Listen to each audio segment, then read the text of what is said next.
Good evening, ladies and gentlemen, boys and girls. This is the latest episode of the Hard Compound Live. Thank you so much for tuning in. For those of you who don't know, I'm Rich, and I run and operate the Hard Compound, one-stop shop for all things motorsport on Facebook, Twitter, Instagram, and YouTube. We put out 2 or 3 posts a day across the motorsport spectrum. Excuse me.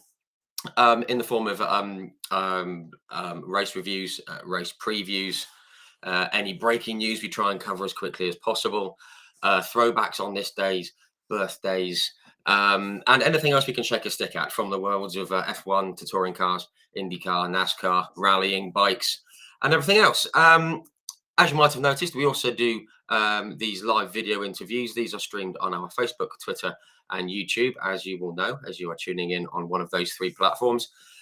If you do have any of those platforms, do come and give us a follow. Just search for the Hard Compound on, as I said, on Facebook, Twitter, Instagram, YouTube. Come and give us a subscribe so you don't miss out on all the good motorsport stuff that we have coming for you. We've done a number of these live video interviews with racers past and present, and from personalities inside the motorsport ropes. Excuse me. I'm not going to name them all. We've done over 100, but we've had the honour and the privilege of speaking with Mr. Mario Andretti, with Jackie Ickx, with John Watson, with Mr. Brian Redman. We've had Mr. Hans Stuck. Many touring car drivers, from Steve Soper to John Cleland to Rob Gravett, Frank Sittner, Ivan Muller, Rickard Rydell, many more. We've had like Tom Coronel. We've also spoken to like Derek Warwick, Stefan Johansson, David Brabham, Mika Salo, Carl Wendlinger, Emanuele Pirro. We've had Sabra Cook and Sarah Moore from the W Series. Many others. They're all saved on our Facebook. They're all saved on our YouTube. And we'll be making them available as podcasts very soon. So do go and check them out, but don't do it just yet, because we have in my eyes, a legend of the motorsport journalism and comms world. He's worked for Aston Martin. He's worked for McLaren. He's written thousands of articles for some of the best motoring publications, and there's a lot more to him as well.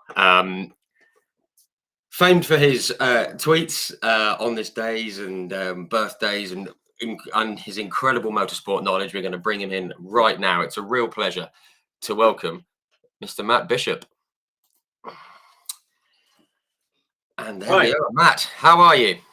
I'm very well. I'm touched by the incredible generosity of your far too generous introduction. And all the names you named of previous guests, why on earth would you want me? But anyway, here I am. Well, as I've said before, there's some people I thought I'm going to start and ask them and see if they say yes. And then I thought, well, there's people that they're probably too busy and they won't want to, and they'll probably say no. But I thought I'll ask anyway, and you are one of them. So I'm very glad that that you agreed to come on. So thank you very much for doing that. Delighted. Wonderful.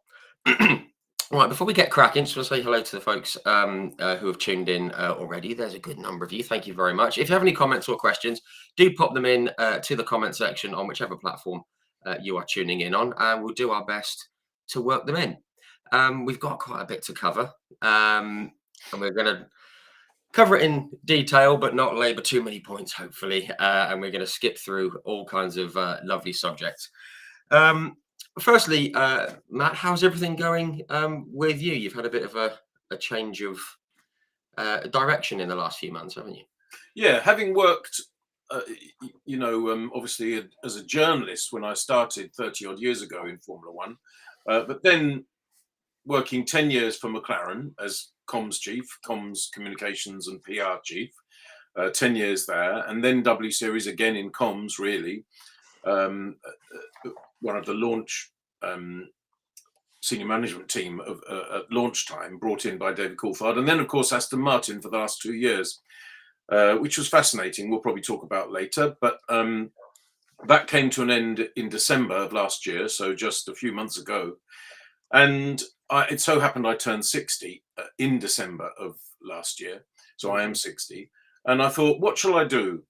I don't mean that every option was open to me anyway, of course. People have to want you. But I thought, what shall I do? And shall I try and go back into another team? But then I thought, having worked for McLaren,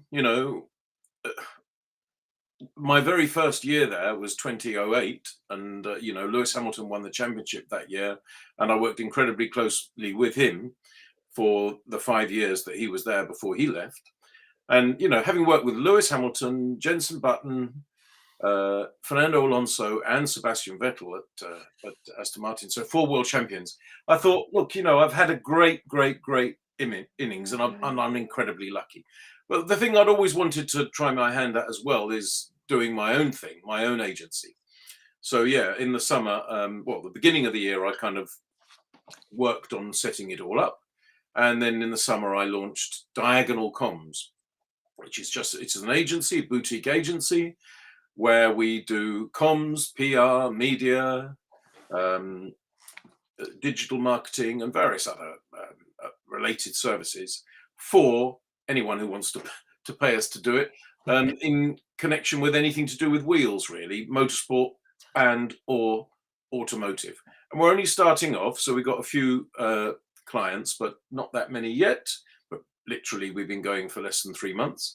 But we have some very exciting clients and potential clients in the pipeline, and I think I'm going to enjoy it, to be fair.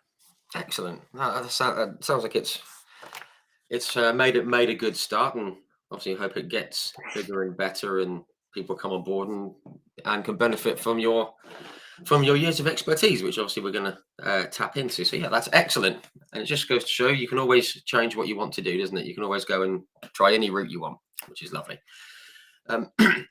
And someone's just said, and now you've made the hard compound list too. There can't be much left to do. Oh, stop it, Ollie!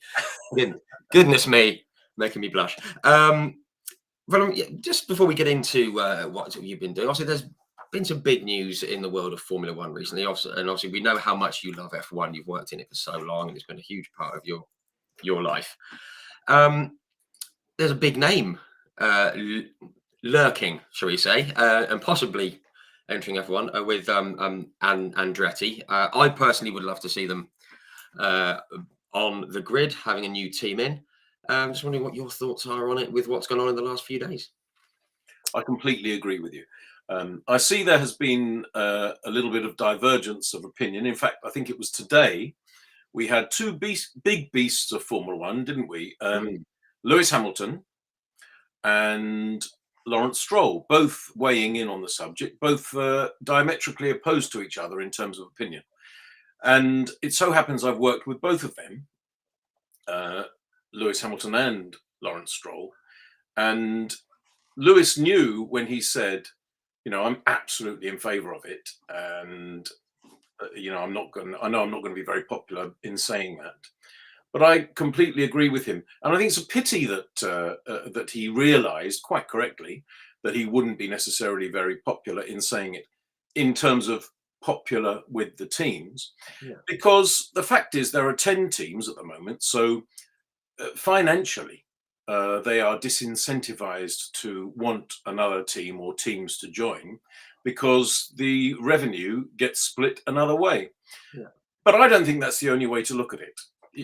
We have often had more than 10 teams in Formula One. I mean, it wasn't that long ago that we had 11. It wasn't that long ago that we had 12.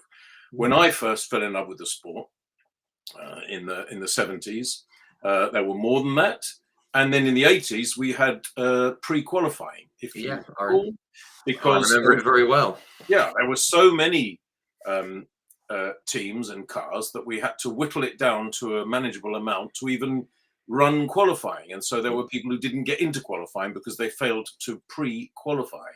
So people who have the famous DNPQ after their entry, not just DNQ.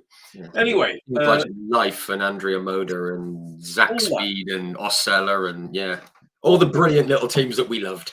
All that. And let's face it, we're not just talking about an Andrea Moda or an Osella, bless them. We are talking about one of the premier racing dynasties in the history of our sport over the past 60 years.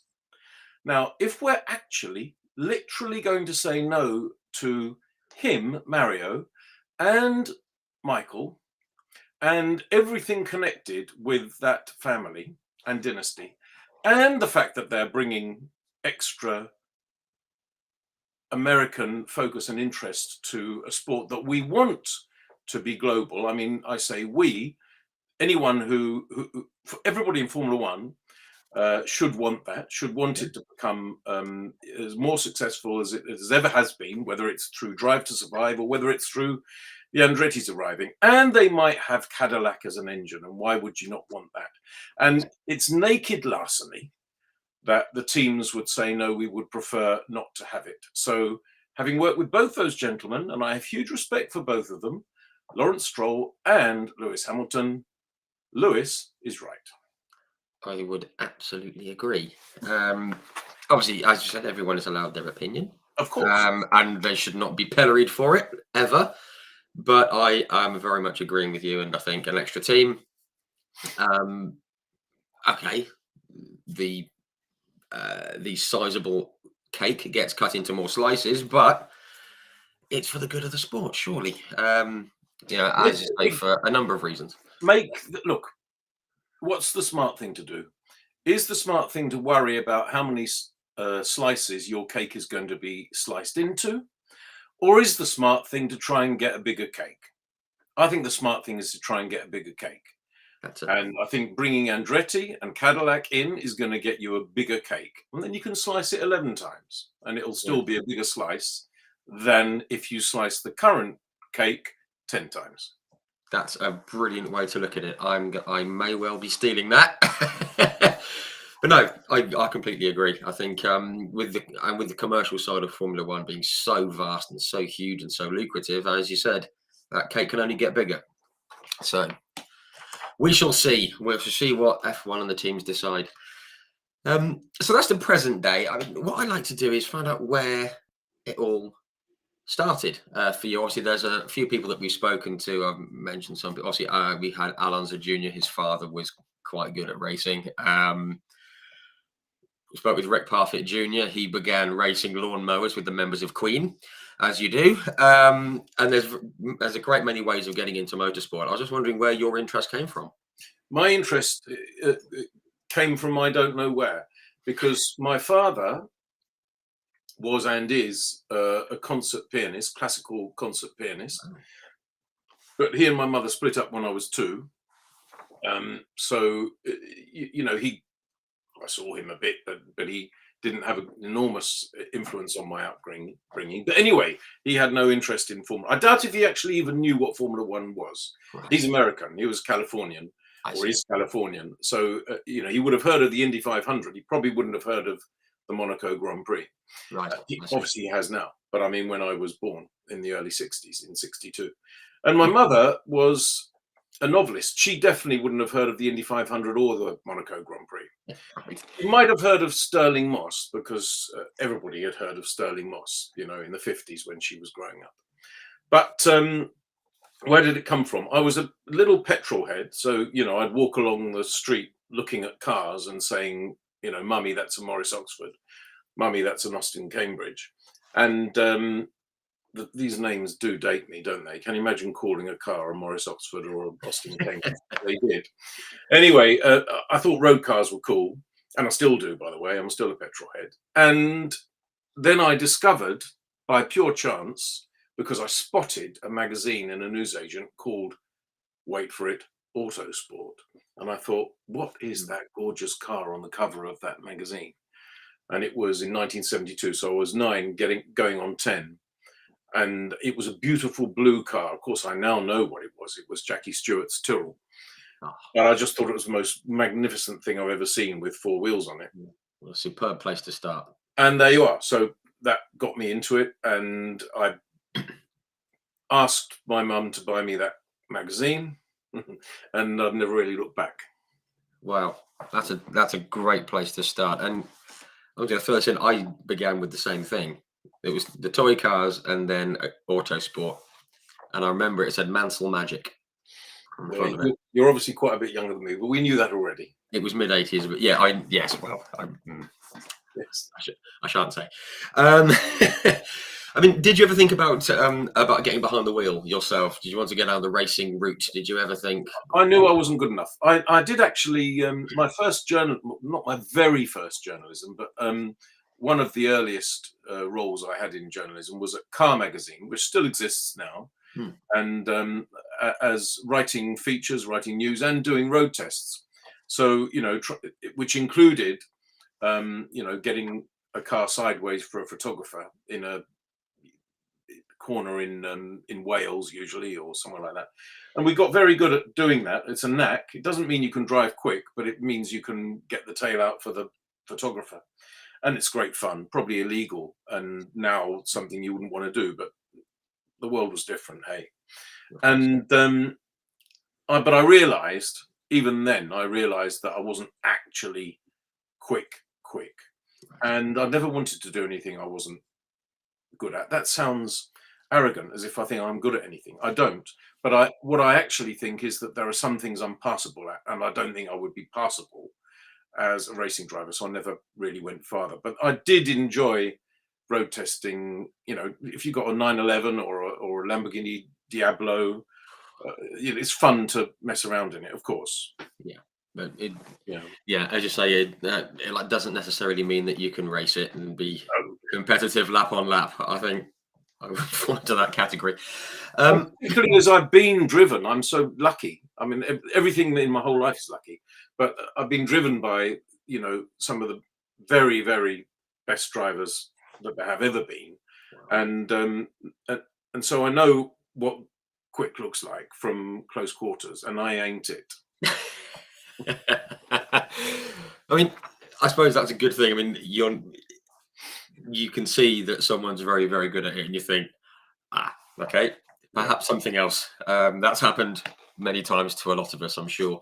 If you can't do it, write about it. That's one of the good things in life. Works for me. Yeah, absolutely. You don't have to be any good at it to have an interest in it. Exactly that. You did a number of jobs before you got into the motorsport world. Just from the research, I mean, was it you trained to be a bus driver and you worked as a betting shop manager, which is cool because I did the same thing for a company which I'm not going to mention, but they're found under the sea off Australia. And you've been a mini cab driver and all that kind of thing. I mean, were you just sort of finding your way at that time with what you were able to do?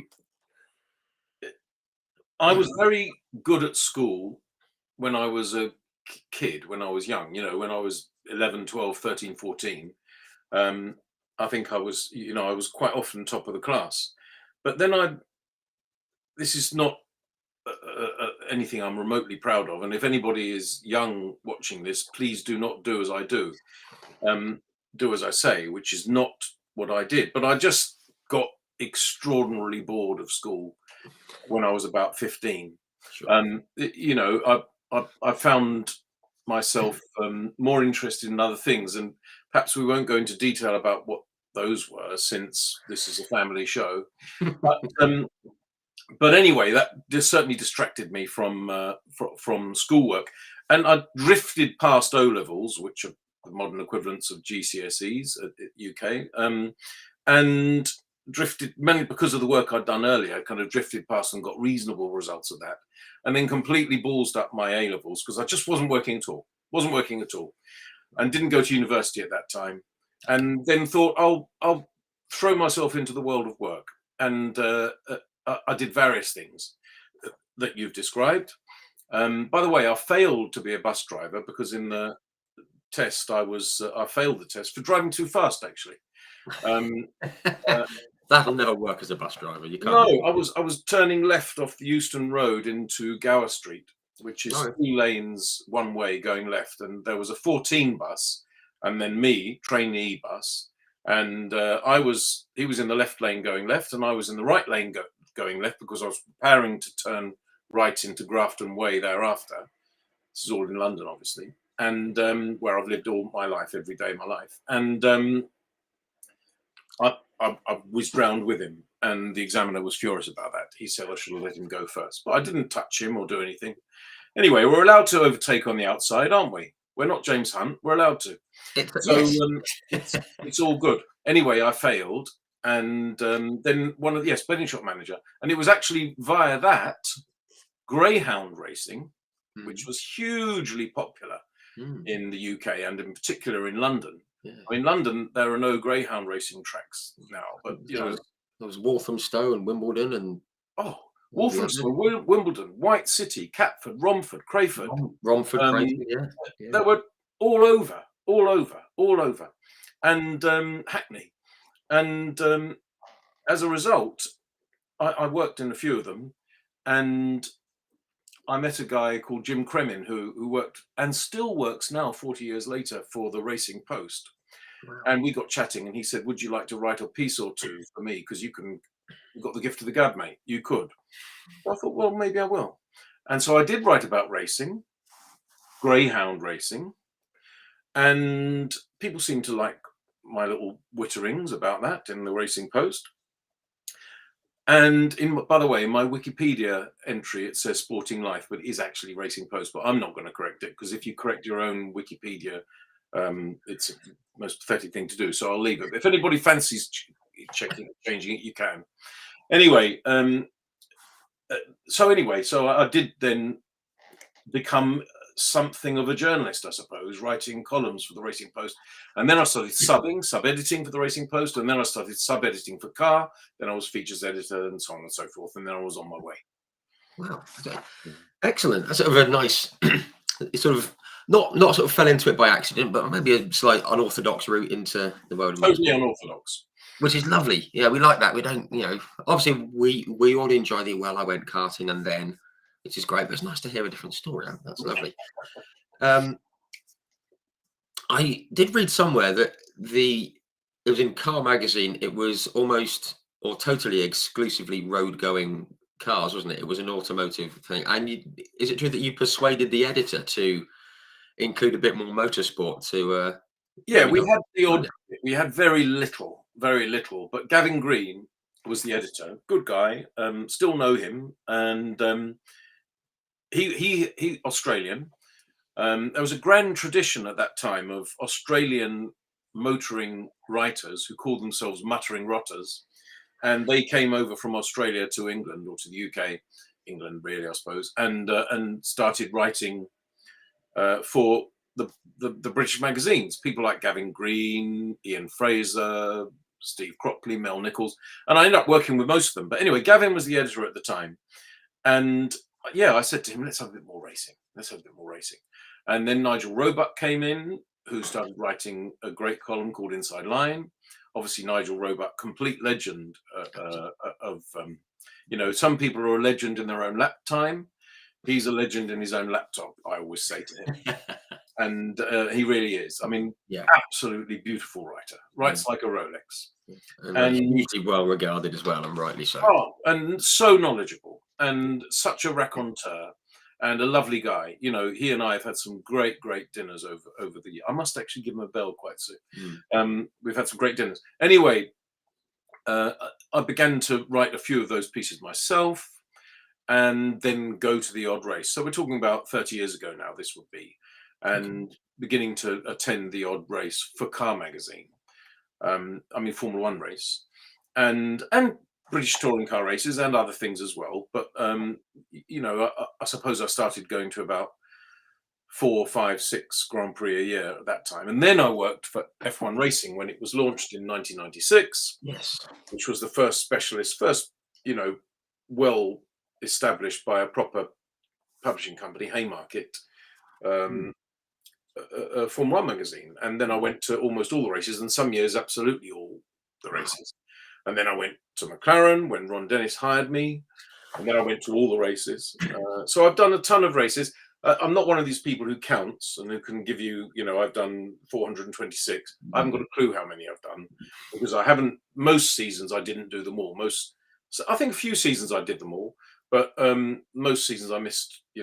Whether it was I missed 2 or 4 or 6. But I've done a ton of races. Wow, that's not a bad way to earn a living.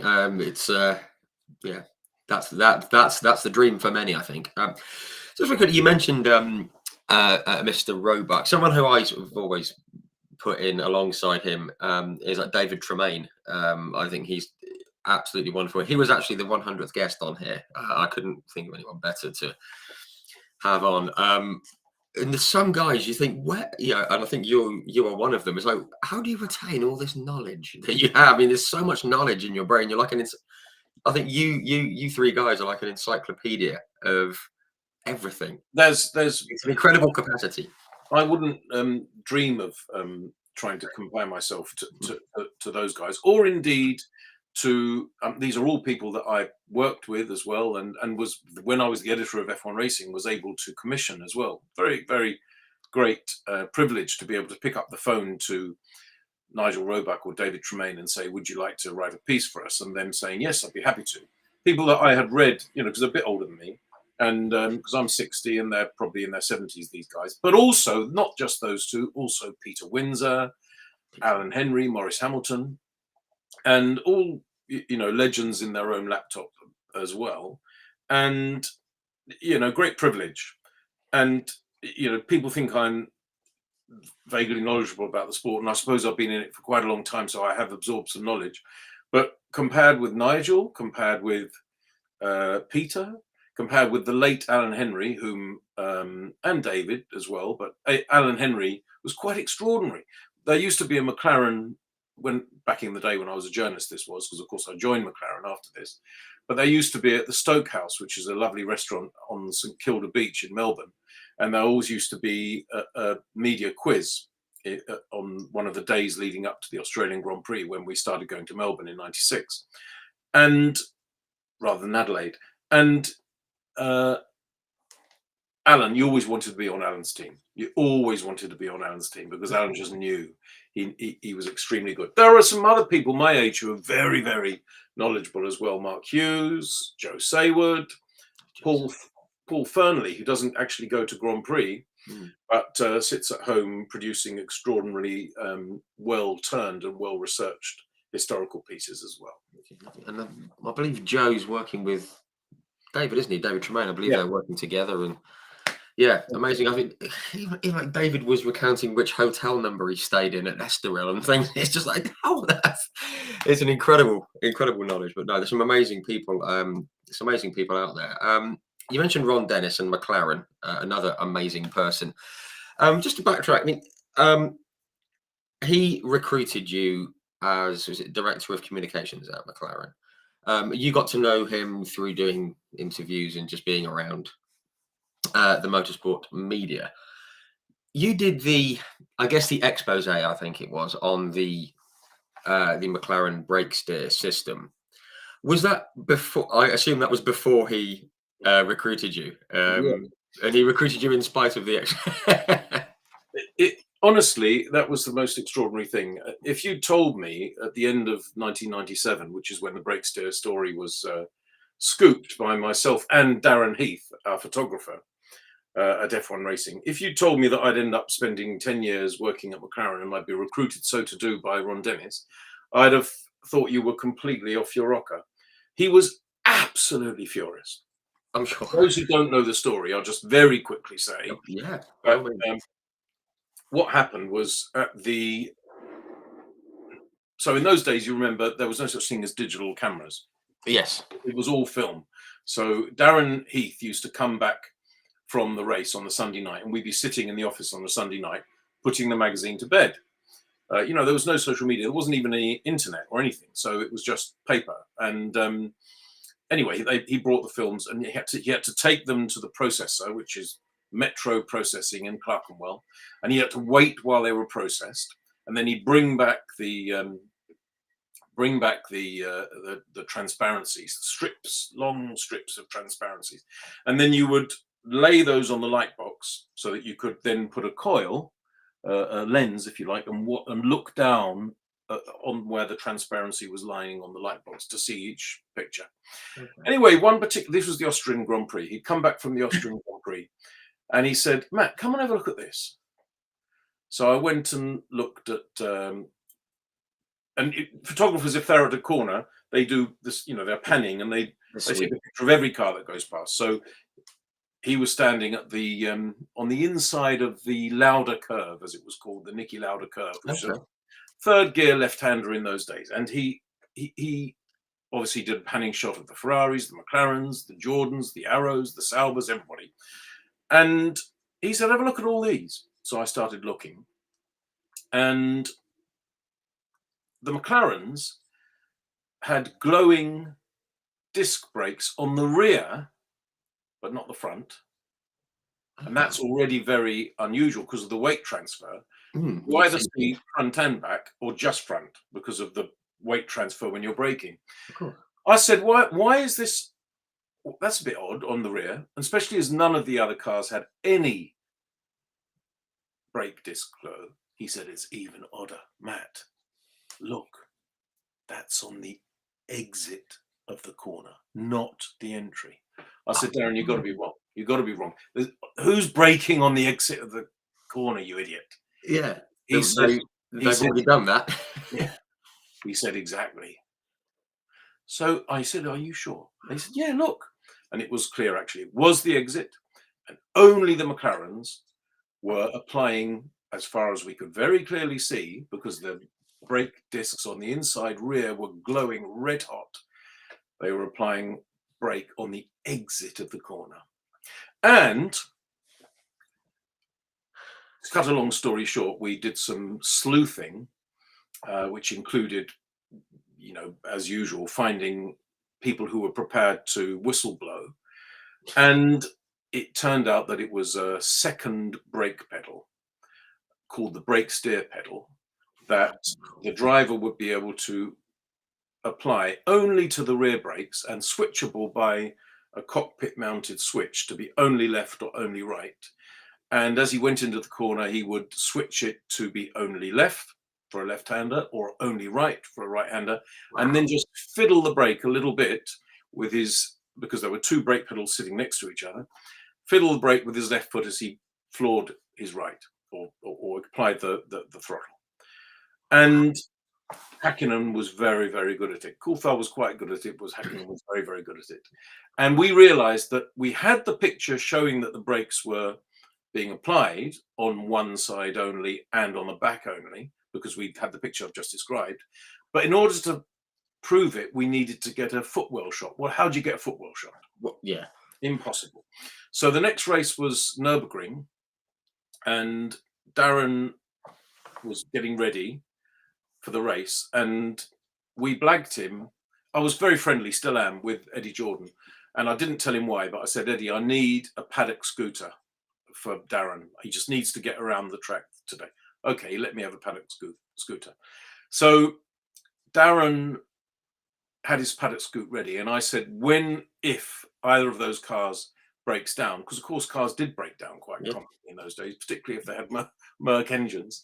Anyway, they were leading first and second in Germany, all the Mercedes top brass there, and not one, but two, both of them, as the historians among you will remember, broke down at the end of the pit straight. So I grabbed the phone. Darren, get yourself down to the pit straight. They both stopped. So he flew down there, or rode his bike, Jordan paddock scooter down there, got there, found that David Coulthard had replaced the steering wheel, as you're supposed to do, and therefore he couldn't get his camera. He couldn't jam his camera in between the seat and the wheel. But Häkkinen, who'd been leading, in his fury, he just thrown the steering wheel away, which, by the way, he should have been fined for. But 26 years later, probably not going to happen now, is it? Although you never know. The lawyers that are advising Felipe Massa might say that we should. Anyway, on that as well.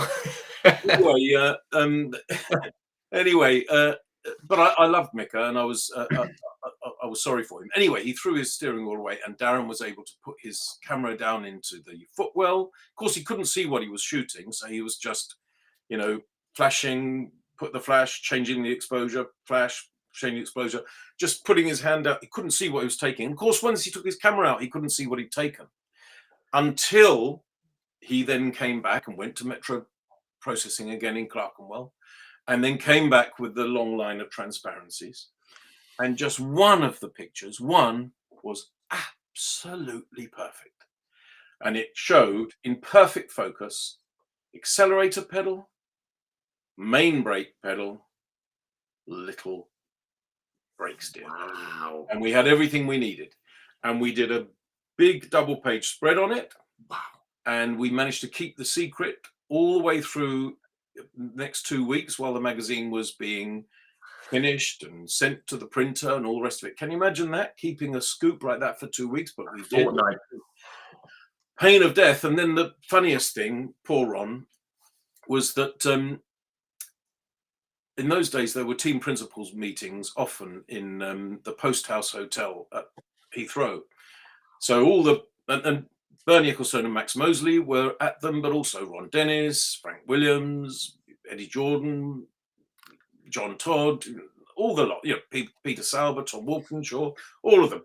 And they were sitting there, and Max Mosley had seen this double-page spread, and he knew Ron would go mad. By the way, we didn't say it was illegal, because it wasn't illegal. It was legal and ingenious. So we just praised it as a wonderful breakthrough, but we knew that Ron would be furious, but that's life. It was a legitimate scoop. And Max Mosley, typically mischievous as he always was, and of course he didn't like Ron, as we all know, he waited till he began the meeting, said, "Okay, gentlemen, we can," and I heard this from the other team principals who told me how hilarious it was. He said, "Okay, ladies, okay, gentlemen, if we can just call order now and have the meeting. Oh, before we start, Ron, have you seen this?" And he held up the double-page spread. Okay, well, then we'll carry on with the meeting. And Ron was apoplectic and had to sit through the meeting for 90 minutes before he could ask to see the magazine. I guess he was just sitting there quietly fuming. And then he did see it. And the next race after the magazine came out was Jerez, 97, which was a controversial race for other reasons. If you recall, Michael Schumacher's attempted professional foul on Jacques Villeneuve. Yes, on the way. Failed professional foul. And Ron was absolutely furious. And I remember Darren and I talking to him in the paddock. And he blamed Darren more than me, which was just life, but that's okay. He thought Darren had, had he broken into the factory to do it? Had he, and I said, of course he didn't. I'm not going to tell you where we took the picture, but we took it in a perfectly legitimate way. Actually, it was found out because in the end, one of the other photographers took a picture of Darren taking the picture. Okay, right. You can find. So Ron had to accept it. And when it was, the dust settles in Formula One, it is the Piranha Club, and people hate each other for a while, and then they forgive each other generally. And in the end, I suppose Ron got over it. Winning the World Championship the next year probably helped. And it kind of went okay after that in that beautiful McLaren with Mika. But wow, I mean, there's a comment here that says, "Just imagining Ron's apoplectic rage at this is frightening enough." Ron, I love Ron. In fact, I wrote a column just 2 days ago for Motorsport about Ron, which anybody, if they're bored for 3 or 4 minutes, can go and have a look at. But do give it a read. It's excellent. Really excellent. on motorsportmag.com. But anyway, it was Ron is, I've got huge respect for Ron. I was hired by him. I worked very closely with him for 10 years. But yes, there's nothing. Ron, when he's furious, is a force of nature. It's I can imagine it's something to behold. And Ron Dennis. I mean, I'm going to hold my hand up. When I was a kid, I was a Williams man because they're just up the road from me here, and Nigel Mansell and all that. But I said three people that I thought these guys are incredible at a young age was Ron Dennis, not Ron Atkinson. I don't know why I haven't said Ron Atkinson in about 15 years. Anyway, he's had the tan. Ron Dennis, Frank Williams, and Bernie Ecclestone. I remember looking at them thinking, those guys, even at age 7 or 8, I was thinking they are impressive people. And when Ron approached you to join McLaren, I mean, you must have. I mean, were you kind of taken aback after what had gone on? Well, I got to know him very well. He first offered me a job. We were having lunch in the old McLaren motorhome at Manicourt in 2001, and for some reason, so that was 4 years after Breaksteer Gate, or whatever you want to call it, and we'd become chummy by then. And I chummy. We couldn't be more different, in many ways, apart from baldness. But we had become friendly, and Ron likes collecting experts. And Ron thought I was an expert. He thought I was an expert journalist. He liked my writing, and his wife liked my writing, actually. His then wife, Lisa. They've split now, as you obviously know. But anyway, they liked it, and I used to interview him quite often. And there was a thing in F1 racing at the time called the long interview, which I wrote. And I mean, long form Q&A running to 6,000-7,000 words. Unthinkable now, of course. And I used to properly get into an expose of really try and get under the skin of the interviewee. And I did I did Frank Williams, I did John Todd, I think I did Ron 2 or 3 times. Anyway, people particularly liked them because I managed to bring Ron normally a very close chop, but bring out some humanity that does lurk under that grey, or probably even anthracite exterior. And so anyway, he then said, I want to offer you a job. And that was Manicor 2001, but it wasn't the right job, wasn't the right money, to be honest with you. And it also wasn't senior enough. I didn't want to be a press officer, just writing press releases and, arranging interviews. If I was going to abandon what I still regard probably as the most enjoyable job I've ever had in my life, which was editor of F1 Racing, not the best paid by any means, but one of the most very enjoyable. And then I was going to do it. I'd want to have a proper strategic role. And it wasn't therefore until 2007, which was McLaren's Annus Horribilis, terrible, horrible year, the Spygate scandal and the $100 million fine. And they were completely losing it in the media battle. I mean, Richard Woods, who was Max Mosley's comms man, very able, but very tough, classic spin doctor. And Ferrari had Luca Colliani, who also very tough. And the press department or the comms department that McLaren had was peopled by very good people, but they hadn't been hired to be strategic comms directors. They'd been hired to be press officers. And Ron hadn't empowered them to do a strategic job. And he used to ring me and say, I'm getting killed in the media. I said, well, you will do.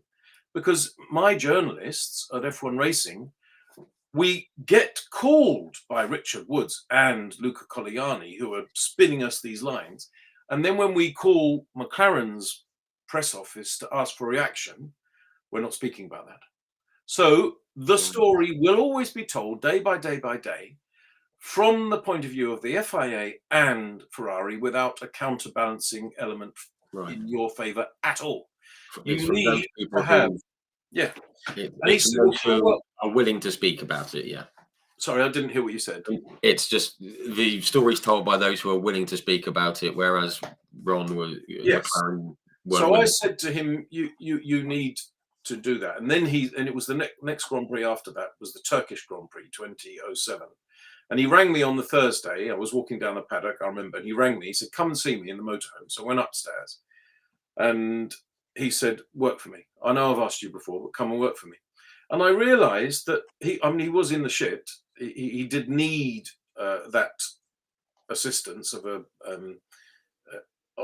strategic comms director. He also needed somebody who really knew the media, Formula One media, which I obviously did. He also needed someone who knew, his enemies, if you like, Max Mosley, Bernie Ecclestone, John Todd. Of course, I knew them all. I'd done interviews with all of them. In fact, I had commissioned Max Mosley to write a monthly column.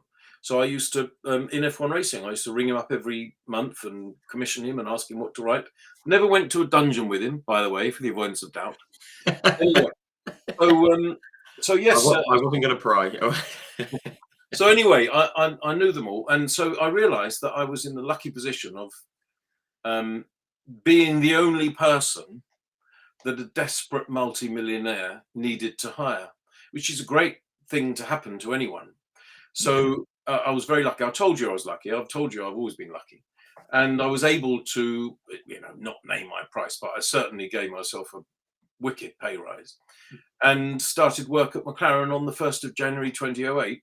Wow. Which was too late to prevent or not that I might have been able to prevent it, but too late to mitigate the situation that led to the $100 million fine. Yes. But led to 10 brilliant years there, working with, Lewis Hamilton and Ron Dennis, Jenson Button, and, other younger drivers that are still very good friends now, and by, Kevin Magnussen, Stoffel van Dorn, Nick de Vries. Yeah. Heikki Kovalainen, etc., etc. Yeah, great days. Yeah, fantastic. I mean, you should say happy birthday to Kevin Magnussen if he ever hears or sees this. It's his birthday today. So. It is indeed. He's 31. 31. It's quite depressing. He's 11 years younger than I am. Anyway, no, happy birthday, Mr. Magnussen. A big fan of his. I've always thought he was very, very, very good. Great guy. Great guy. Just comes across as very, very nice. So it's lovely. Lovely guy. He went to my wedding. Wedding to my husband, Angel, or Angel, if you insist. Yes. But since he's from the Philippines, but he'd been living in Australia for a while. I met him in Melbourne. So Australians are not going to say Angel, are they? So it's Angel, and it has become Angel. Everybody says Angel. Anyway, Kevin came to our wedding, which was in Soho. Lovely. Great fun. Yeah, great stuff. Just want to touch on a couple of things at McLaren. One thing I did see while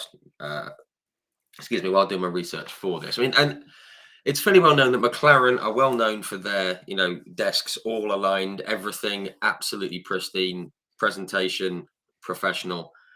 I did read somewhere there's a great story of you and Ron Dennis and a beard that you had grown. A very smart beard. I mean, I have a little. I've had it trimmed. It's very, it's just, and if you keep it smart, it's fine. It was a great story about that, and because as you said, Ron is very grey, as you say, and very straight, but he also asked Lewis and Fernando to smarten up, didn't they, for the launch photo, I believe. Oh, well, that was the year before I joined, 2007. That was the big launch in Valencia, Spain.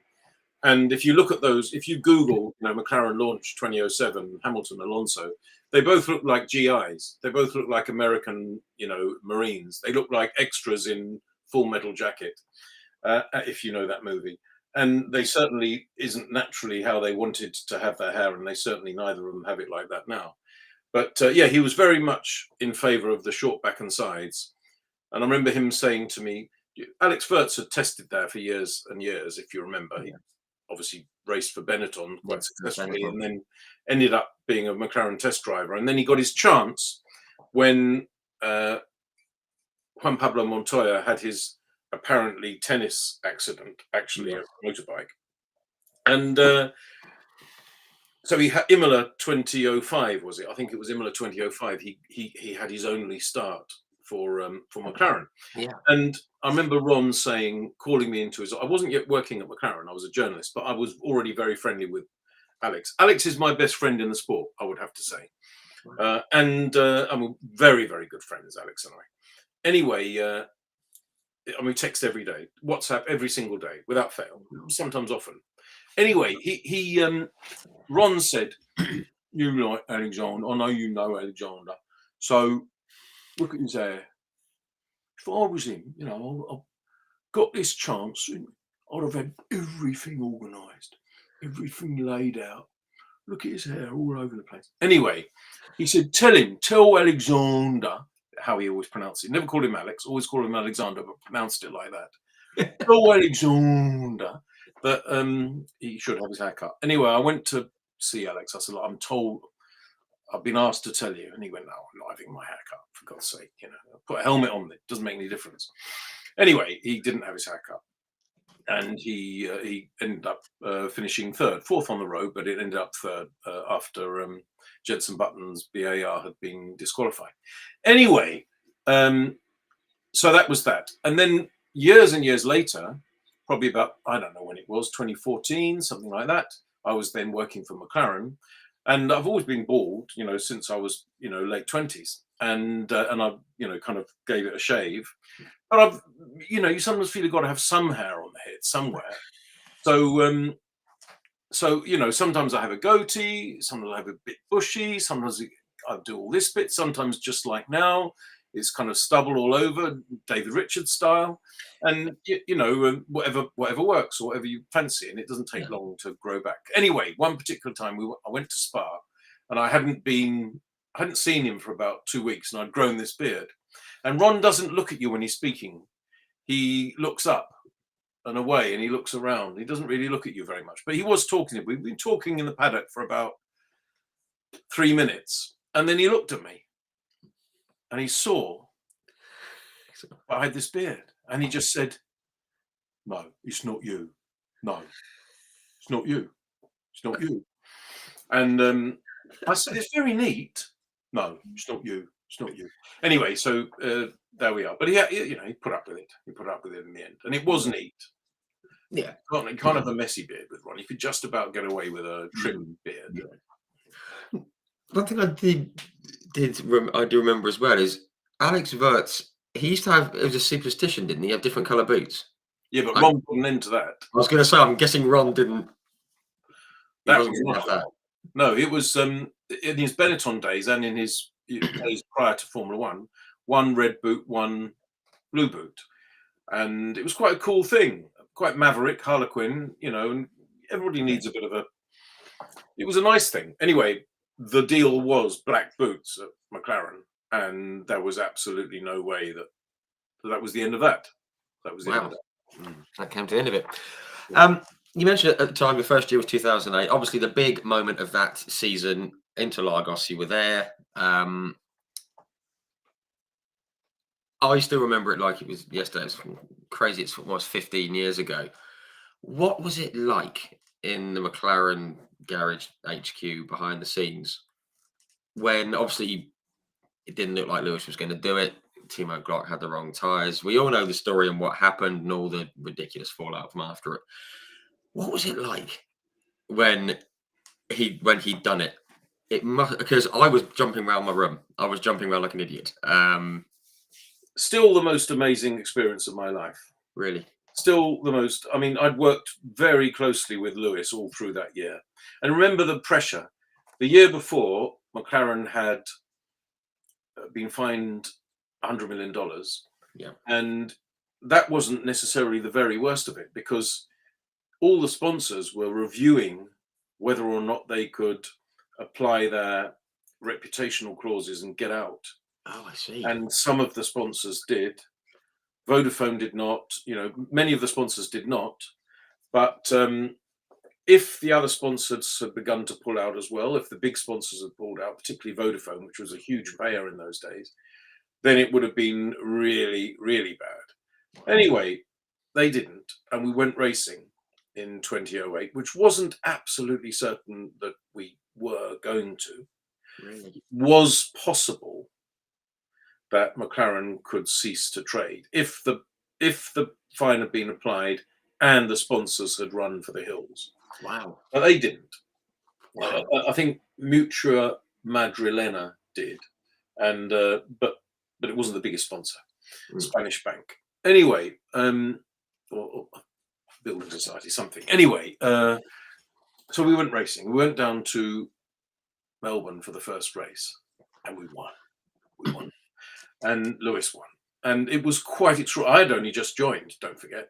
But some of the others who'd been there the year before, or they'd been there for years, and they were in tears, absolutely just in floods of tears at the emotion of having thought that perhaps the whole of McLaren was going to cease to exist and they were going to be out of work.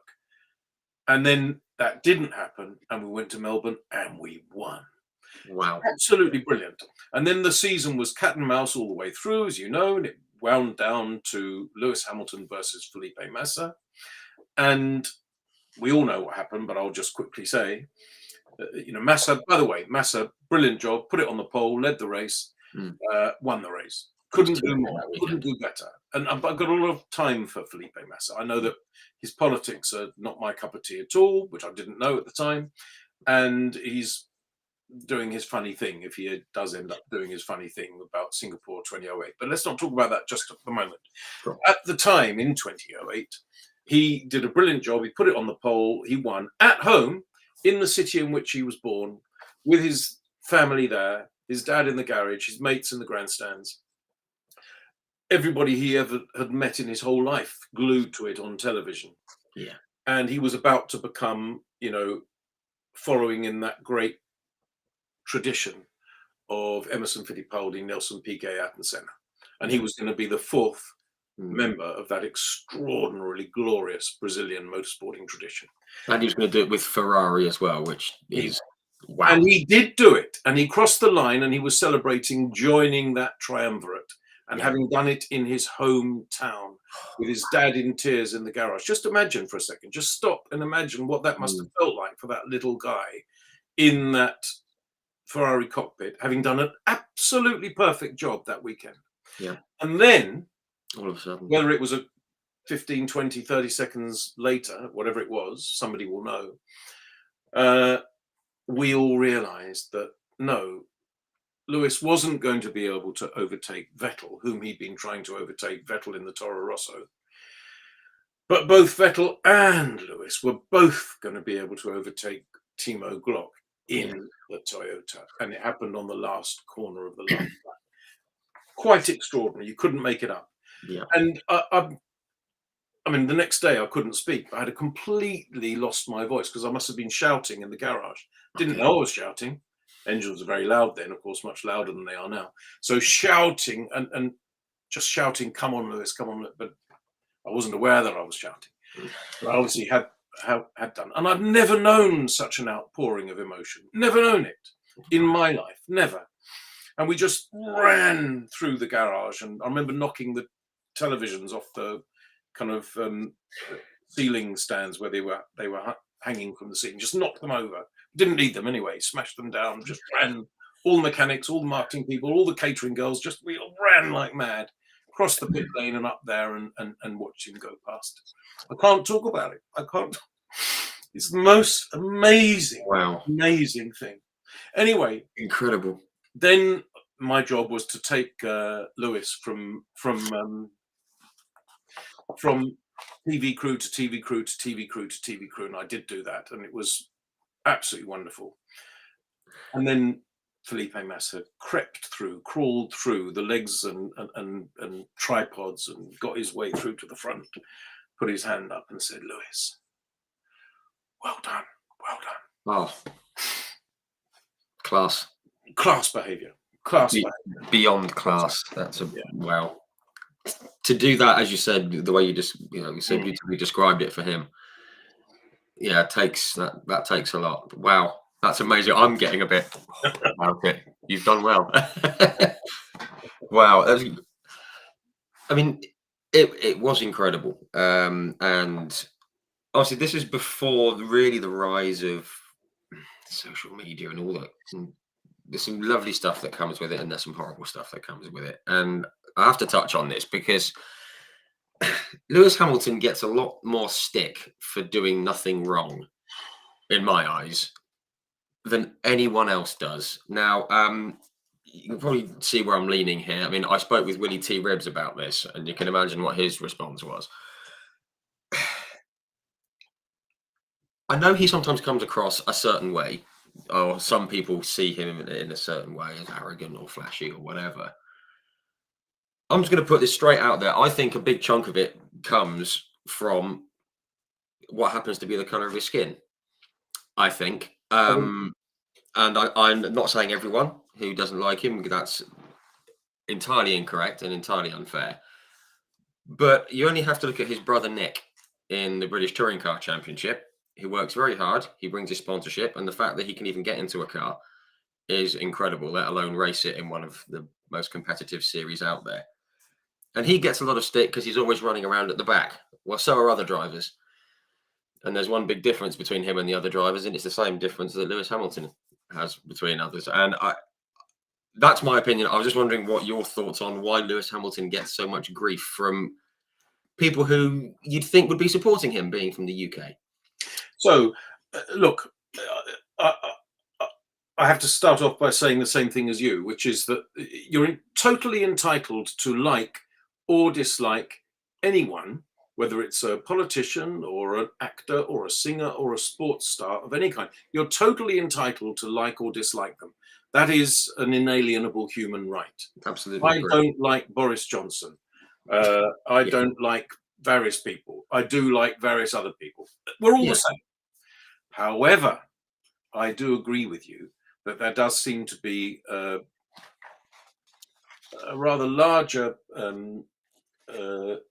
smattering of people who are extraordinarily critical of Lewis for reasons that don't appear to be rational, and perhaps are more to do with the colour of his skin than anything else. Not everybody, not even a majority, but a regrettable minority.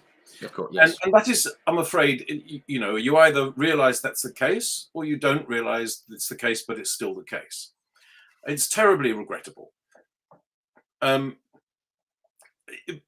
course, Lewis is enormously successful, enormously wealthy, and some people don't like certain things about him. But when you boil it down, some of the reasons are to do with the fact that they don't like the cut of his jib. Whatever you might want to call it.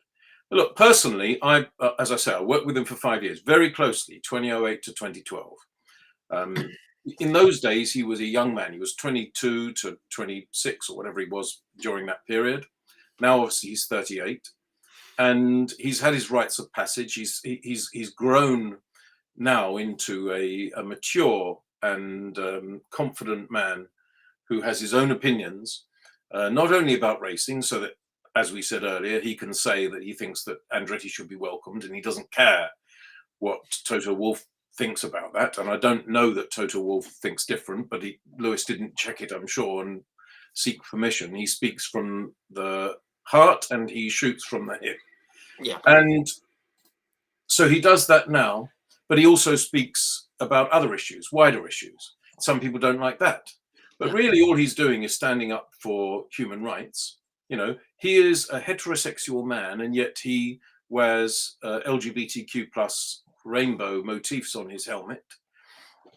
Sometimes I've tweeted, obviously I'm a gay man, as perhaps people listening may know, but sometimes I've tweeted, in connection with the work that I do with Racing Pride, which I'm very proud of, and I helped found in 2009 in association with Stonewall, the LGBTQ plus charity.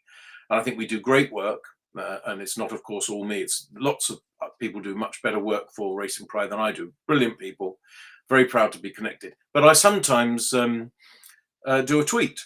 I am active on Twitter. I don't much like some of the other. I don't even like Twitter, to be honest, but because it's increasingly full of difficult people. But anyway, I've grown. It's become a habit, and I tweet, and sometimes Lewis retweets. It's always good news because you suddenly got 8 million people seeing your tweet that you didn't expect. It's always a great surprise as well, I can tell you. But he's retweeted. Just think about this for a second. He's a heterosexual man, black man, cool man, superstar man, completely minted man. Why would he want to retweet the LGBTQ plus activism of a 60-year-old bald man, gay? Not to be cool, that's for sure. Absolutely not to be cool. It doesn't make him look cool. He does it because he thinks it's right. And it also opens him up to those negative people who we totally mentioned before, and he's running a risk, isn't he? He totally is. And I have enormous time. I mean, Lewis can be quite hard work at times. By the way, of course he can. These people are. Do you think that you know, if you were working for MGM in the 50s and you had to deal with Marilyn Monroe, would that be easy? No, it'd be very difficult. Would you want her in your movie? Yes, because it will be a super hit. Yes. And that's what people like Lewis bring. They are brilliant. They will help you succeed, but you do need to manage them a little bit more than you have to manage the Heikki Kovalainens and the Stoffel Van Dorns of this world, who are easy. Yes. Nothing wrong with Heikki or Stoffel, but they ain't going to win 8 world championships. So I think that's where we are with Lewis, and you know, he's also a lovely person. People don't realise that, but you know, my mother died in 2013, and he knew her very slightly. We'd spoken to her on the telephone a few times, and he was so absolutely beautiful when she died. Perfect behaviour. Perfect behaviour. Lovely. To me, he always comes across as you say, just really nice. I mean, whenever he wins, the first thing he does is thank the team. Thank the team for this, thank the team for that. And he's standing up for what he believes in, and there's never anything wrong with that. He's trying to do something good with his platform. Yeah, he can be. There's a lot of people that don't, Yeah, as far as we know, do anything good with their fame. We can probably name some names. We're not going to, but people would say, "Oh, he comes across as cocky and arrogant, and it's all put on." And I don't see it. I don't know if it's me being blinkered, but you know him far, far, far better than I ever will. I've never met him. I've never been within 50 yards of him, and even then, he was flying past at 150 miles an hour. He just comes across as lovely, and I don't see the negatives that he can be difficult. It just depends on how your mind works, I guess. He can be difficult in the sense that I said, you know, with Marilyn Monroe. You know, of course, these people can be difficult because they are so exacting and so demanding, and they ask so much of themselves, and therefore they ask so much of you. But that's why you want to do it. That's why you want to, you know. Of course, I love having worked with other drivers, but having worked with Lewis Hamilton is a special thing. You know, when I'm 90, if I live that long, and you know, and I'm sitting there in a puddle of my own piss, and some young Formula One fan comes up to me and say, "Who did you work with? Who did you work? What did you do in your life?" Well, I, you know, did a bit of Formula One. I don't know if you've heard of him, but I worked with this guy, Lewis Hamilton. That would be like saying a 90-year-old now saying, "I worked with this guy, Juan Manuel Fangio." Yes. And you go, "You work with Fangio?" Yeah. I had exactly that reaction. I spoke with Mario Andretti, and he said that when he first went to watch F1, it was Fangio and Ascari, and I went, "God, you saw them race," and that's not even working with them. I was like, "Oh my word," you know. I know. So that's what I'll say. I'll be able to say, "I'm sorry about the smell of piss, but I did work with Lewis Hamilton." And suddenly the smell won't matter to those listening. They'll go, "That's wonderful." Yes, I think people will look back perhaps in 20 or 30 years and perhaps regret some of the things they've been saying about Lewis. I certainly hope so, because I think he's great. I think he does a lot of good on and off track. No, lovely. I'm glad we covered that. Very quickly, Fernando Alonso, you work with him. I didn't see this season coming with him and Aston Martin. Nothing against Aston Martin. Obviously, you work for them. It's been brilliant seeing him at the front end. Again, he's kind of divisive character. I, again, think he's great. He's one of these guys, a bit like Lewis, who doesn't get to the top by being a pushover. And why should he be? And it's been great watching him this year, isn't it? I first worked with him. Obviously, I didn't work with him in the first stage of his McLaren career, because you know he only worked up till he was only there till 2007, and I arrived in 2008, so I didn't overlap with him then. But I'd interviewed him a couple of times before. But then I did work with him for 2.5 years in 2015, 16, and 17 at McLaren. But it was a difficult time, McLaren Honda, when McLaren Honda was, you know, a poor car and difficult situation, GP2 engine and deck chairs and all those things. So it was, you know, fraught from a comms point of view, and not my finest hour, I think. I didn't really manage all of that perfectly. Not so much with Fernando, because he was always going to say what he was going to say, but with the others like Eric Boulier and Jonathan Neal, senior management there, I don't think I managed to control them control sounds wrong. I don't think I managed to prevent them from washing our dirty linen in public in the way that I would have wished to have done. But we all make mistakes, and I think it wasn't my finest hour. Anyway, Fernando was brilliant, other than he was only ever going to say what he wanted to say. But a brilliant driver, dragged performance out of that, pretty dismal car those 3 years that it certainly didn't warrant. Poor Stoffel van Dorn was his teammate and just didn't know where to look, really. And I rate Stoffel. Stoffel, great guy, and I really rate him. But he wasn't able to live with Fernando. And then get to Aston Martin. So, Sebastian Vettel, perhaps slightly past his best by the time he came to Aston Martin, but still, I won't say, beat Lance Stroll hands down, because he didn't, but he probably edged him. He probably edged him across the 2 years. Would you agree? I think most people would. Yes, he edged him across. I do. But that's no disgrace, being edged by a 4-time world champion. Absolutely in a not. difficult car. But then this year, and the car was, particularly at the beginning of the season, very, very good. But Fernando, absolutely brilliant. Podium after podium after podium. Still now, the only driver who's been in Q3 at every single race. Yeah. And poor Lance hasn't been able to perform at that level, and it's now very obviously a glaring difference between the two. I'd love Lance to actually find some form, because you never like to see someone struggling. It doesn't matter if you're rich or famous or both. You can still feel pain, and I'm sure he, is desperately keen to this weekend in Qatar deliver a decent result and just have that feeling of, thank God. So I hope that happens. But the way it's going at the moment, Fernando has been absolutely brilliant, and he is a brilliant driver. I mean, the drivers that I've worked with, of course, I've worked with 2 other world champions as well, Jenson Button and Sebastian Vettel. But the 2 best drivers I've worked with, no doubt about it, Lewis Hamilton and Fernando Alonso. That's a pretty glowing recommendation. And you touched on Lance Stroll. I feel sorry for him in a way, because, as you said, the last 2 people that he's been gauged against in equal machinery are Sebastian Vettel and Fernando Alonso. I mean, I'm not saying he looks silly. I'm not saying that, but anyone's going to look. I don't know what the word is. Just not on the level of their teammate, and you think, well, look who his teammates are, for goodness sake. I mean, it's a very unfair comparison in my book.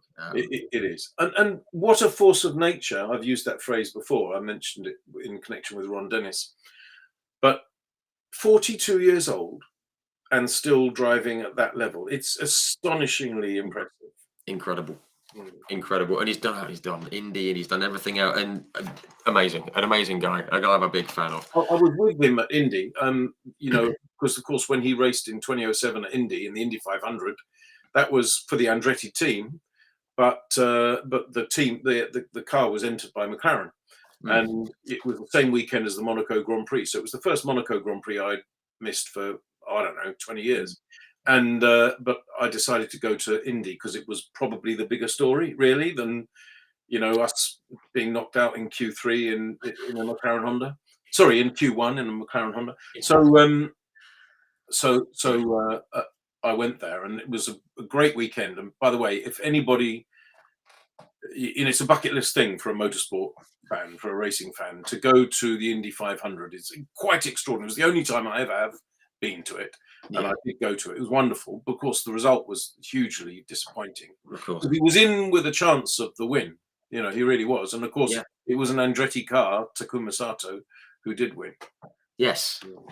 And people who will have watched these will know that I shoehorn the Indy 500 into every chat, because even if it's nothing to do with anything we talk, because it's something that's fascinated me since I was 7. I went last year, age 41.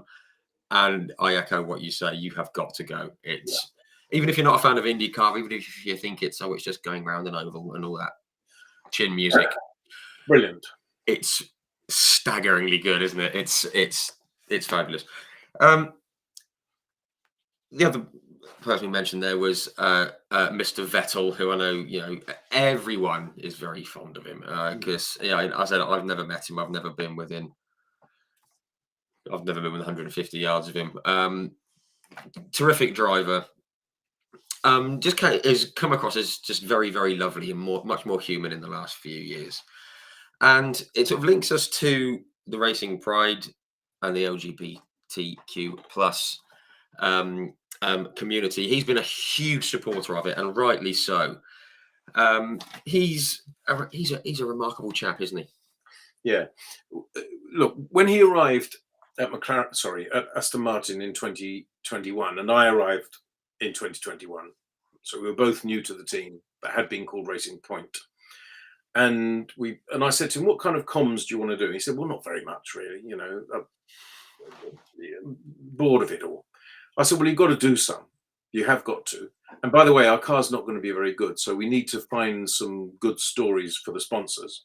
I'm afraid that's a commercial necessity, mate." And I knew him already a bit. Anyway, I did know him, and so he said, "Well, I'd like to do something. Use my platform, my fame, my popularity, and your department to try and make it, be written about and be noticed.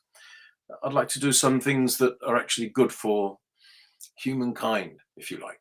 So we began to look at them, whether it's human rights, whether it's the environment, whether it's litter, whatever it is.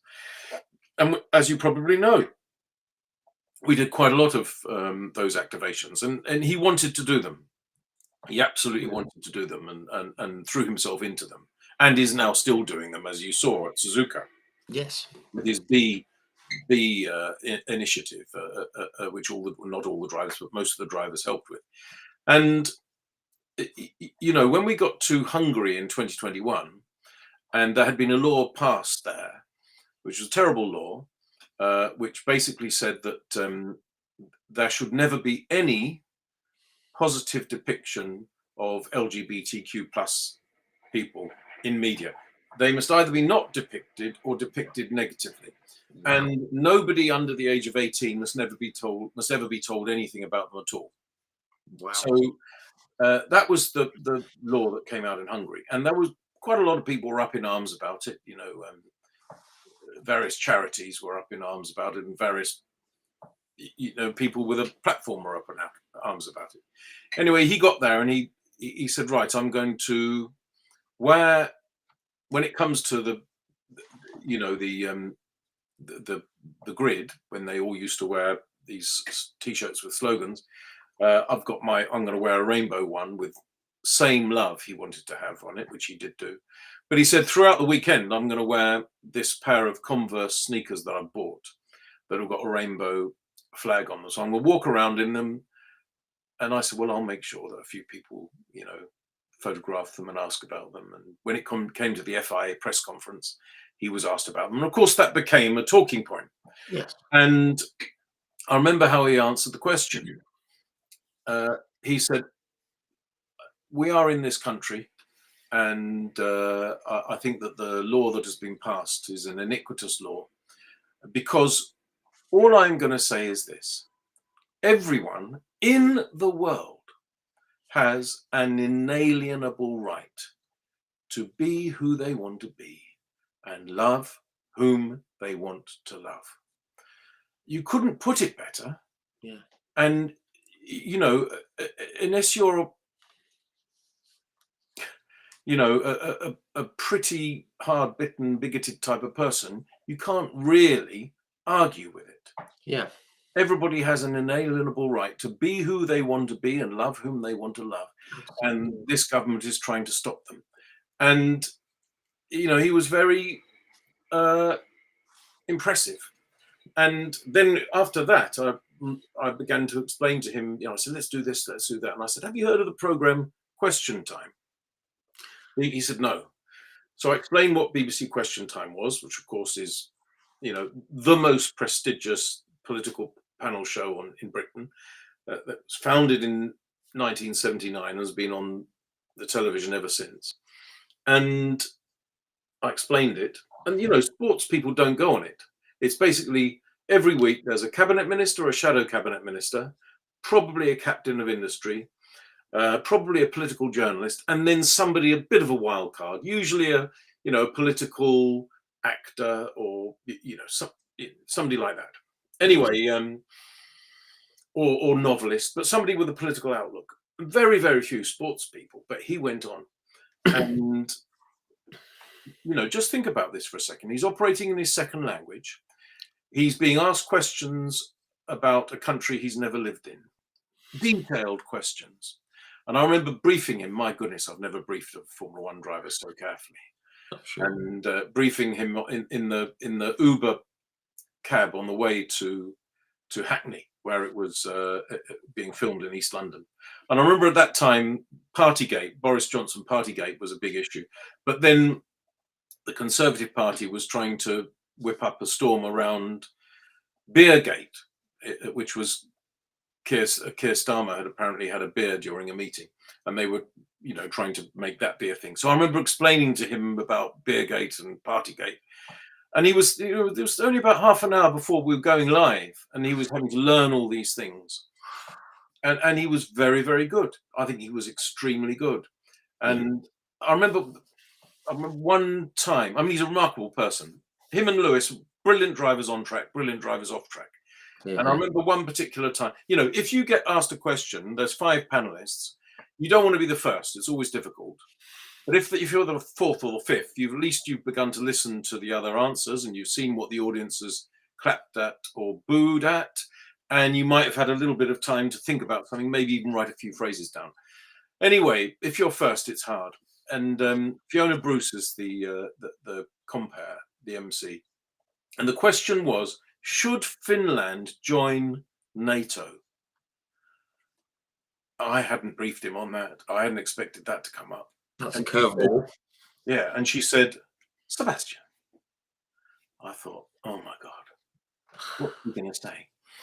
I mean, how many people, let's be honest, anybody listening here now, how many people will be able to confidently speak on live television on that subject without preparation and without expecting it? I'll tell you what he said. He said, well, as far as I understand it, the border between Finland and Russia is well over 1,000 kilometers. Yeah.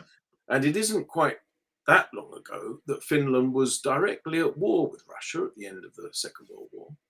And with the recent invasion of Ukraine by Vladimir Putin, I wouldn't be at all critical of the Finns if they thought they needed the protection of NATO membership. So yes, I very much support their application. Wow. How impressive is that? On the spot. Yes. Wow. Yeah.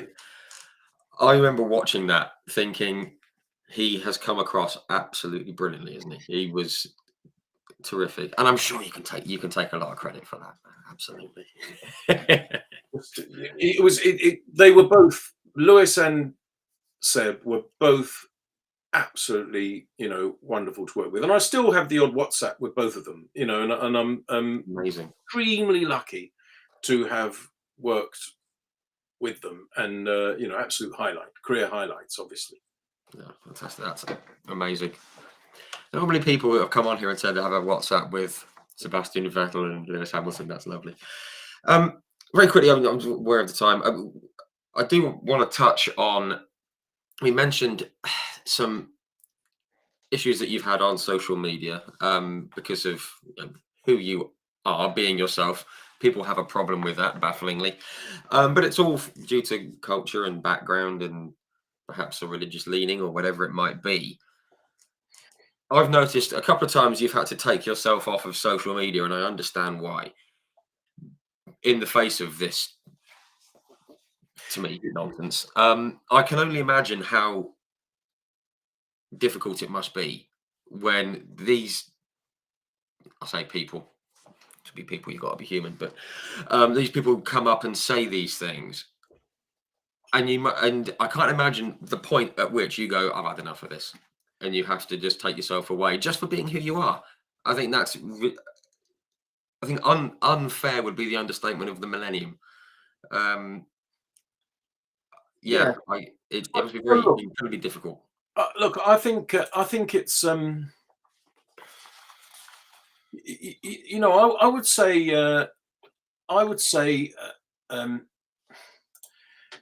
sometimes people say, "Oh, just get over it." You know, they're just idiots. You know, and I do a lot of blocking, to be fair. But Fair enough. but the thing is, people sometimes think that just because you, in the very, very, very small way that I am, you know, have a bit of a following, you know, in a very, very small way that I do, Mm. um, that you can be immune to being upset by, you know, very, very nasty comments. But of course, the thing is, you will be upset by those things. And, you know, people say the most extraordinary things to me. You know, if I tweet something about racing pride and Mhm. somebody replies, fuck off, fag. So that's bad, you know, and I don't like that. But, Yeah. you know, I kind of, you know, you kind of think, well, I have put my head above the parapet and I have said something about LGBTQ plus rights. Yeah. So to some extent, I'm expecting it. But then if I do a tweet about on this day, Sterling Moss won the um, Monaco Grand Prix in a Maserati 250F in 1956, and the reply is "fuck off, fag," then I actually do think that. I mean, it's not even relevant. That's the thing. It's completely off topic, and it's just looking And for a once, raise from you. yeah, and once those starts things, and of course the thing is they go in waves, and if you suddenly get quite a lot of that, then I sometimes take a little break. And I did actually take a 3-month break off Mm. social media Yes. because it was becoming that kind of reply. Anything I tweeted was getting that kind of reply. Anything, It was anything I getting tweeted at all, it was far too commonplace, wasn't it? I can remember seeing it. Yeah. all the time. And Mm. so I thought, no, I'll take a break, and I did take a break, and then I came back, and it was better. But sometimes I take a day or two off if there's been something like that. I mean, I've had some most extraordinary things. Do you know? At one point, I had. I'm just going to say this. Yeah. Go You for know, it. I tweeted something about an LGBTQ plus issue, and a woman in America began to besiege me with comments saying, "Why are you making us all think about the anal sex that you have?" Of course, I hadn't Unbelievable. mentioned that at all. What I'd been talking about was LGBTQ plus rights in a country or something. But she went on about it, about my ass, basically, Unbelievable. and quite extraordinary, quite extraordinary. Yeah. And obviously, I blocked her, but then she carried on about me for some days, some days, Proper and obsession, wasn't it? I can remember seeing it. Yeah. extraordinary. Another person said that I will get anal cancer. And wrote all about the fact that I will get anal cancer. By the way, you know, it's very cheeky. I'm 60 years old. Why would you start writing anything about my sex life or assuming how I have sex or anybody else listening to this, by the way? It's none of their business. Absolutely. Yeah, Just like it's none of their business with anyone else in the world. exactly. And So that's what I why? say. Anybody who's listening to this or watching this, they all have sex lives, or many of them have sex lives if they're adults, obviously. And it is their business and their business alone. Absolutely. It's why most people tend to not do it in public because it's not a public thing, is it?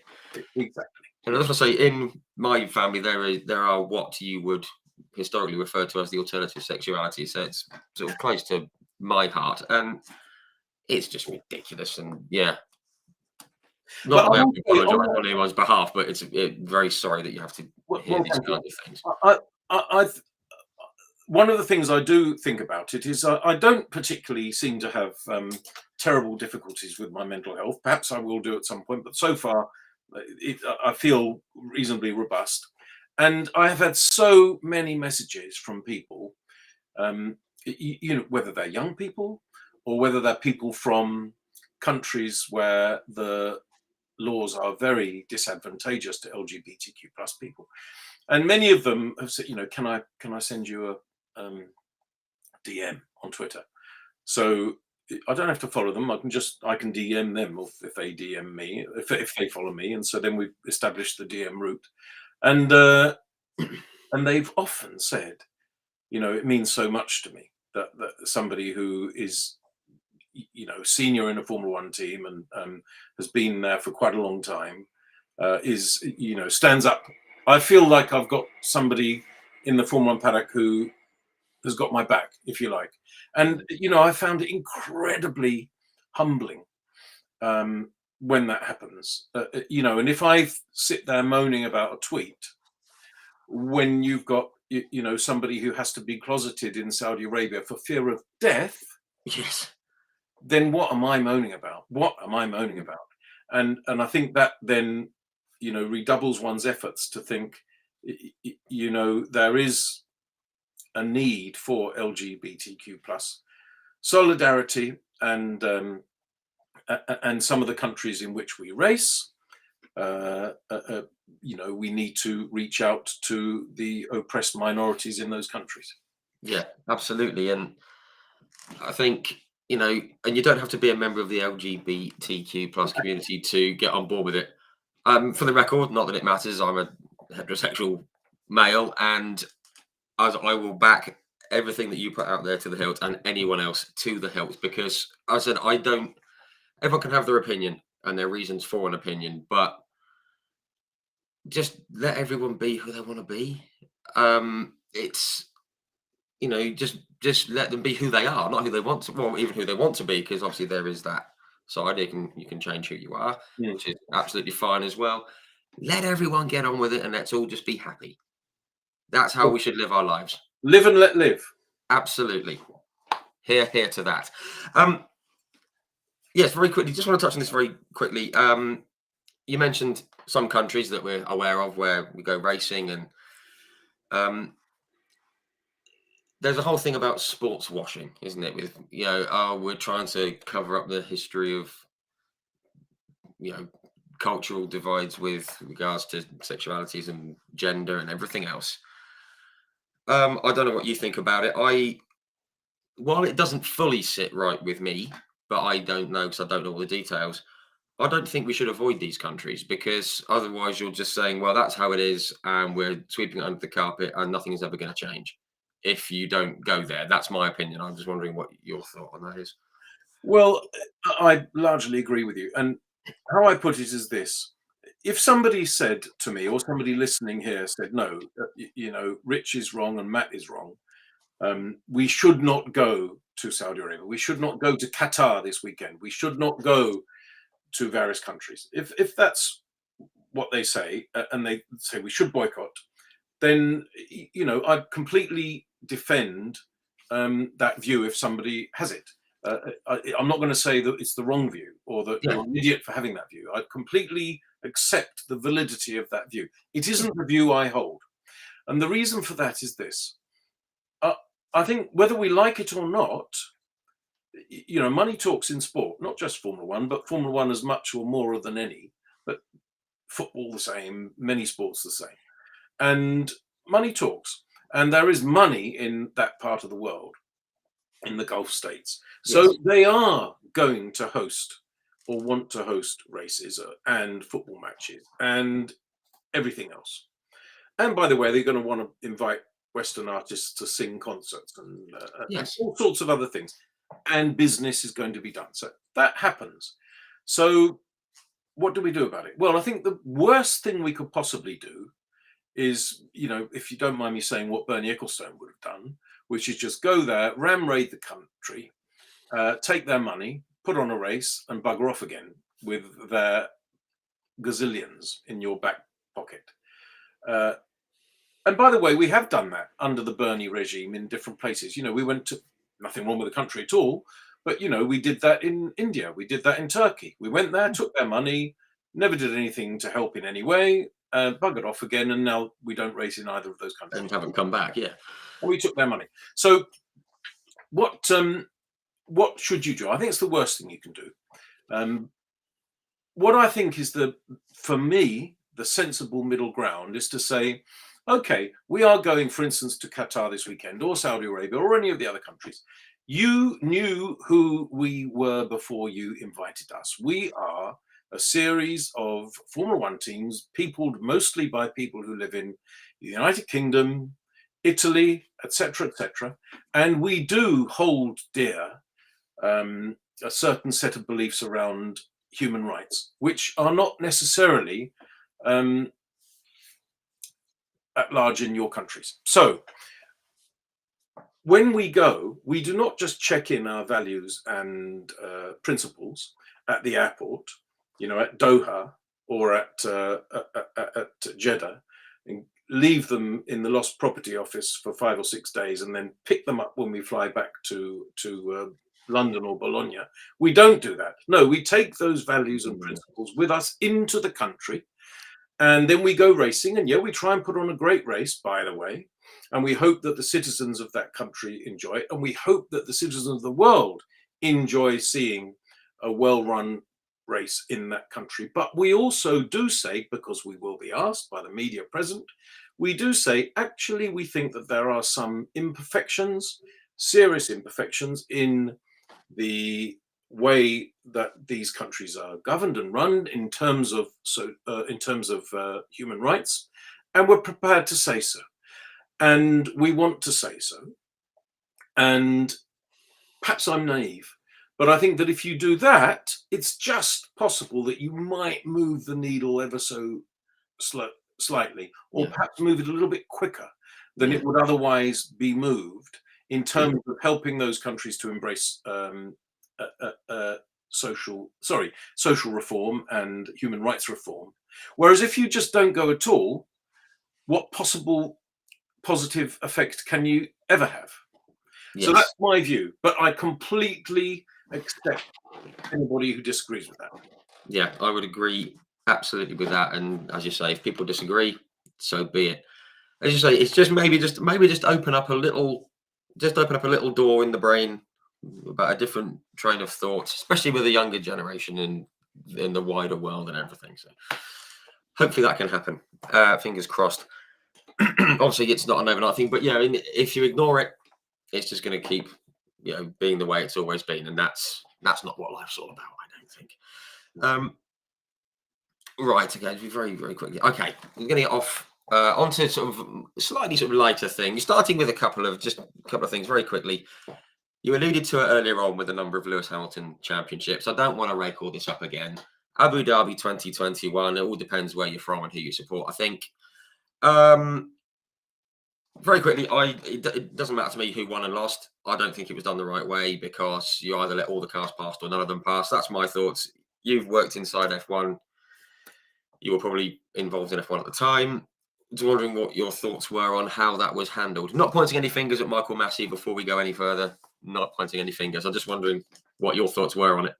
I agree with you. I was there. I was working for Aston Martin, and I was in my office in the paddock, the Aston Martin hospitality area, and obviously the comms office, the comms and PR office, is there. And I was sitting there watching it with all my data screens and everything, because that's where comms people usually watch it, on the telly with the Sky commentary, but also with all the data, and intercom through to the pit wall as well. So in those days, Otmar Safnauer was the team principal, so I could talk to him during the race. Anyway, I said, and I was just screaming at the telly.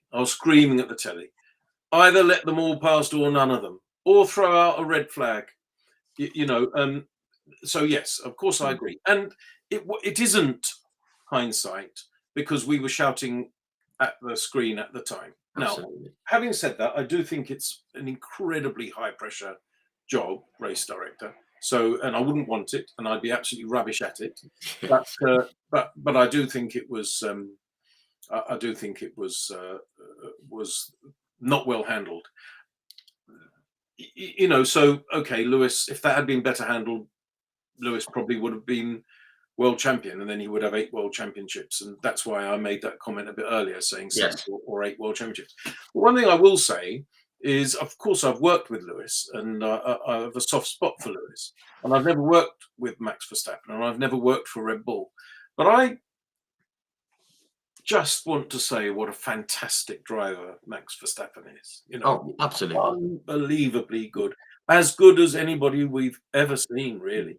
And And just metronomic as well. Just extraordinarily quick and extraordinarily consistent. And I don't know what he will have achieved by the time he hangs his helmet up. Obviously, he's had a great car, but then anybody who's ever broken any records has had a great car. Do you think Fangio didn't have a great car? Of course, he had a great car. everyone who's done anything has always had a great car. Yeah. Probably the best, usually the best car. Usually the best car, and usually the best driver gets his bum into the best car. Not always, but usually. Probably Rosberg is one that probably wasn't the best car, but sorry, that was like Keke, sorry. And you can we can go through history talking about the other ones, but generally the best teams are able to persuade the best drivers to go and drive for them. So I think he's a brilliant driver, and I'm sure he'll end up with, obviously this year he'll win the championship, but he'll win the championship in other years too, I'm sure. And I think it's a pity the way it happened. Yeah. And obviously they wouldn't say no to it, either Verstappen or Red Bull, because the FIA ruled that the race would take place in that way. But was it the right decision? No, of course it wasn't the right decision. Agreed. And I think it's borne out. We went to the Indy 500 6 months later, and Jimmy Johnson crashed with about 6 or 8 laps to go. And obviously a lap isn't very long in Indianapolis. It's about 45 seconds. And the one thing we said before we went, we said, we don't want it to end under yellow. We want it to be okay, it kind of did, but it was already done anyway. And as soon as it happened, they went, right, how long we got left? 5 laps. Red flag, everyone in. And it was almost like making a point. It felt like it was making a point to how Abu Dhabi should have been handled. And it was a terrific finish, and everyone loved it. And if they'd done that, maybe we wouldn't have had all the horrible fallout from it. One more thing before we get onto the fun questions right at the end. 2 things. Jessica Hawkins, you recruited her at Aston Martin. Brilliant to see her get that F1 test. Thoroughly deserved. Look, we haven't talked about W Series. I think it's very sad that W Series. It's very sad that W Series has bitten the dust in the way that it obviously has. But when we launched it in 2018, it immediately we realised that it was going to be something that the world would take interest in, and then we managed to get it, in 2019, which was the first season. And even Mighty Formula One, yes, it was live, but not free to air. Sky is not free to air, but we managed to get, working very, very hard, we managed to get it live on Channel 4, so free to air. Live, free to air. Even Mighty Formula One couldn't do that. And little W Series in its first race. I mean, I loved working there, and the drivers were great. And it's a shame that it didn't happen, but I think it achieved things in terms of galvanizing public opinion, such that we now have, the academy and various other things that might not have happened had it not been for W Series, even though it didn't succeed. So it's VHS was the successful format, but Sony Betamax was the best. Anyway, but nobody's ever heard of it. Anyway, Jessica Hawkins wasn't the best driver. She got a podium. She never won a race. Yeah. But she had a remarkable charismatic manner about her. And of course, we were at Aston Martin, and she was a James Bond stunt driver. Yes. She drove and did stunts in the James Bond movie franchise. Well, of course, Aston Martin and James Bond is inextricably linked. So there was an extra reason to choose her rather than anyone else. And so, I hired her quite soon after joining, probably the spring of 2021, I hired her. And her initial salary was all paid out of my budget at that time, and my comms budget within Aston Martin. And we started deploying her, partly because the drivers, Seb and Lance, didn't really want to do very much media work or sponsor work. And it became very clear that the sponsors loved Jessica. They just thought she was so good and she was so helpful. Anyway, we tried to get her to do a test in the car. In fact, towards the end of last year, we actually arranged it, and at Silverstone. but it was a rainy day, and Felipe Drugovich was going to do the first, up till lunchtime, and then Jessica was going to do the afternoon. But it kept raining, and it was very cold, so Felipe ended up doing more and more and more, and then we actually stopped and we said, "Okay, Jess, it's you." And so mechanics were changing the seat round and changing the pedals and doing all that, and it was getting dark and getting dark, and she was actually in the car, strapped in, when the clerk of the course came and said, "I'm sorry, we've closed the circuit, it's too dark." Oh, no. And it It was must have been absolutely devastating. gutting for her. Yeah. But she was incredibly, incredibly plucky about it. And she said, "It'll happen anyway, Matt, won't it? It'll happen anyway." I said, "It will happen one day. Yeah, it will happen. I will." Of course, I wasn't there to see it. I'd have loved to be in Hungaroring I'm to sure. see it. But she sent me a wonderful WhatsApp message after she got out of the car. And I was, incredibly pleased to see it. I've enormous respect and admiration for her. And yeah, delighted, absolutely delighted. Yeah, terrific. And there's a lovely little video that was put together. I think you put it out on Twitter, and you can just see what it meant to her. And it was, it was Yeah, lovely. yeah. And and it's for budget reasons that she's not. It's mainly for budget reasons that she's not been racing, but she's done the TCR UK and she's won races and she's been around. She's a terrific driver, and yeah, it was great to see. It was brilliant. Loved it. It was. Right, one more thing before we get to the fun questions and a wind down. There's so much we could cover here, but you've put out on Twitter probably your favorite F1 car ever, the Brabham, from 1975. It's a fabulous looking car. What is it about that? Well, there's a lovely photo you put. I think, is it Carlos Reutemann, isn't it? And he's getting a bit of air over it. And I think I know the answer, but what is it about that photo, that car, that makes you just go, "Oh yes"? Well, when I first fell in love with the sport, reading auto sport when I was a kid, I was gradually finding my feet and gaining my knowledge. And then the first Grand Prix I ever went to was Brands Hatch 1974 British Grand Prix. And I was 11 going on 12, but I can remember everything about it. I mean, I can remember everything about it far better than I can remember what happened at Suzuka the other day, because that's the way memory is. It was it was just imprinted on, and I remember where I was watching, and the car that just seared itself on my retina as a thing of extraordinary beauty was the BT44, Carlos Reutemann's BT44. He didn't win. Jody Scheckter won in the Tyrrell. Niki Lauda led in the Ferrari. But I thought that white Brabham was beautiful. That was a BT44. And then the next year, it was the BT44B, which was even prettier and was white, but with martini stripes. And martini stripes is just up there with black and gold JPS, with blue and orange Gulf. There are certain liveries. Those three and Castrol are my four. There you are. There are just certain liveries that, if you love this sport, they're special. And a white Brabham with martini red and blue stripes is just the bollocks, really. And with Carlos Reutemann in it, feverishly brilliant driver, on his day as quick as anyone has ever been. And who should have been world champion. We should put that out there. Should have been world champion. Apologies to Cora recently, wasn't it? There was no, should have been world champion, and in fact finished second once and third 3 times, but should have been world champion in 81. And also when he was off form, he was off form. But when he was on his day, nobody's ever raced a Formula One car quicker. No, nobody's ever qualified a Formula One car quicker. And he's up there with the very quickest, not the best, the very quickest. Monza 1981, he was in the Williams, and in those days the Renaults had turbo, and this is Monza's a power circuit, and the Renaults had turbos, had 200 horsepower more than the Cosworths.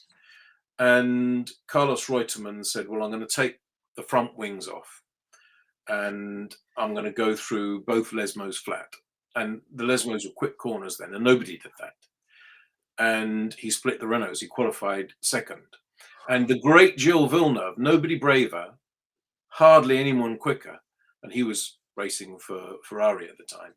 And when he saw Carlos's lap, he was just staring at other drivers and other journalists and so on and saying, have you seen Carlos's lap? I sort of say, how on How earth? did he do that? How did he do that? And, you know, he was 39, but he was just absolutely brilliant at that time.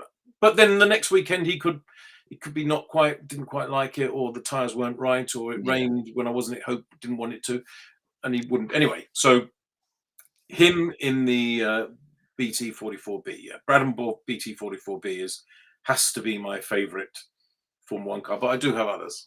Yeah, fantastic. I mean, someone actually says to me, this was a while ago, someone actually said to me, you could put Martini livery on a toaster and somehow you'd want to go racing the toaster. It's kind of, it just looks fabulous. I think that's a merchandise opportunity. Somebody should put Martini stripes on a toaster. Yeah, and golf, and yeah. Motorsport. The other cars, retro motorsport kitchenware. Yes. I also absolutely love the Lotus 79, the 78 car that Mario Andretti won the championship in. I absolutely love the Tyrrell P34 six-wheeler. Yeah. You know, Jody Scheckter is a friend of mine. I mean, I text Jody Scheckter quite often, and just the other day. And I had an email from him the other day. I mean, I asked if he wanted to come on here, but he keeps away from the motorsport thing. He lives in Italy these days because he owns Laverstoke Farm just down the road. But he does. Just have an email from him. I was shaking. I was like, he's a great, and Patrick Depailler, of course. I mean, that car was raced by Jody Scheckter, Patrick Depailler, and Ronnie Peterson. And you know, three absolute legends. And look, a six-wheel Formula 1 car. You can't get more cool than that. And then, you know, I remember I once asked Ron Dennis, I said, what do you think, because he's very much an aesthetic person, he loves art. And I said, what do you think is the most beautiful Formula 1 car of all time? And he just went, Eagle T1G, obviously. Oh, the Eagle, the Dan Gurney Eagle. The Dan Gurney one with the, With the chiseled nose, 1967 car, Westlake V12, and unbelievable, brilliant car in terms of looks. And I personally like 50s cars as well, and I think the 250F Maserati is also an extraordinary, you know, utterly beautiful car. Yeah, of course, all of the cars I've mentioned won races, and cars are quicker or look more beautiful if they're fast. Yeah, absolutely. I think it's sort of age dependent as well and what you grew up with, because people of my age, I mean, they'll know what I say. 98T, the Lotus, the JPS with Ayrton Senna's crash helmet in there, it just looked brilliant. And people go to the FW14B, the Williams. I think it's the F111. I think was the '86 car. And the Lotus 72 Emerson Fittipaldi JPS. There's so many of them, we could be here for hours. As well, you know, the Ligiers of the late 70s, stunning. Oh, actually, Ligier, they never made a bad looking car, apart from the one with a weird hump on the back, which is a bit odd. But yeah, wonderful car. Artified on Twitter, ARTIF1ED. He upcycles and recycles car parts into various things and bits and pieces you might have seen. He said he's in Artified Toasters. Right, that's it. We're starting it up. It's happening. We're doing toasters with retro stuff. Right, a couple of very quick questions because you've run over a little while. We've already talked about cars and the drivers you admire today. Did you have a favourite driver growing up? Was it Carlos or was Carlos it Reutemann? Carlos Reutemann. It just was Carlos Reutemann, yeah. And when Carlos Reutemann died, I was in an Uber in London, and I was just scrolling through Twitter in the back of the Uber, and I knew he was ill, and I saw he died, and I wept. I must admit, I wept, and it wasn't because I had met him a few times, but it wasn't because I knew him. It was because he was part of the fabric of my life. Yeah, he and was he'd a hero. always, yeah, he'd kind of always been there as somebody who was special to me. And I remember a website rang me up and said, "We know you love Carlos Reutemann. You know, would you write us a little?" And anyway, I wrote about 5 paragraphs, just sitting in. I wrote it on my iPhone and sent it to them in 5 minutes, 5 paragraphs, and they ran them. And I didn't have to Google a single thing. I just Yeah, know everything about him. yeah. You didn't have to think; it was just No. there, and yeah, Yeah, yeah, yeah. It's amazing how how one driver can. I mean, obviously Ayrton from my era was the one, and Nigel Mansell, when he leaves us, I'll be very, very upset about that. It's like when Murray Walker left us; everyone was, oh no, it was upsetting. So, yeah, lovely. Right. Just one final thing. This is a very tough question. It doesn't have to be motorsport related, but how would you like to be remembered from your work um, you do? I wouldn't be so. I wouldn't be so egotistical as to even think that I will be. So I Well, don't yes, think I but will be. And and it isn't a question I can really answer. I don't think I will be. I'm not. I'm just a person who's tried to, um, just goes to work and is very lucky to work in an industry that I have loved very much. But so no, there is no way in which I want to be remembered, because I will not be remembered, and rightly not. well, I personally think that certainly amongst the current generation of people who are fair-minded and open-minded, I think people will remember you for pushing something that is dear to your heart, and there's nothing wrong with that ever, and should never be criticised. Which I think Very that's kind of you to say, Rich. It's very kind of you. no problem at all. We've run over slightly. We always tend to do that. We always get stuck into the meat of things. Thank you, everyone who's tuned in, and for the comments and the questions. I think we've worked everything in. And Matt, thank you so much for sparing your time and coming on for a chat. It's been really, really brilliant speaking with you. Thank you so much. I've enjoyed it very much, and obviously, anybody who's tuned in or stayed with us all this time, thank you very much. Yeah, wonderful. Thank you very much, everyone. Thank you, Matt. And yeah, we are actually announcing another chat tomorrow. But in the meantime, Matt, thank you very, very much. And I'm sure we'll be in touch at some point. Cheers. Good night, everyone.